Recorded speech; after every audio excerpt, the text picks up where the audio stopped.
శివగారంటే ఉండి అంటే శివగారు. ఎందుకు చంద్రబాబు గారు మీకు టికెట్ ఇవ్వలేదని మీరు అనుకుంటున్నారా? రకరకాలుగా ఒక వెన్నుపోటు జరుగుతున్నట్టు మీకు అనిపించట్లేదు?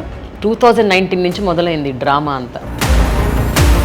ఈసారి కాకపోతే నెక్స్ట్ టైం పర్లేదులే పార్టీకి పనిచేద్దాం అని ఎందుకు అనుకోలేదు? రఘురామకృష్ణరాజు గారిని ఎదుర్కోగలరా మీరు? చంద్రబాబు మీద కానీ టీడీపీ మీద కానీ నిజంగా కోపంగా లేదా మీకు?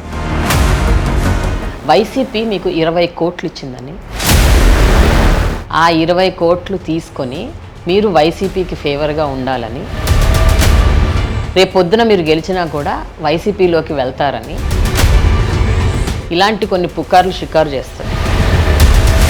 వైసీపీ వ్యతిరేక ఓట్లు టీడీపీకి పడతాయా మీకు పడతాయా? కలవపూడి శివ గారు సింహం గుర్తు మీద పోటీ చేస్తున్నారు అని ప్రజలకు తెలుసా?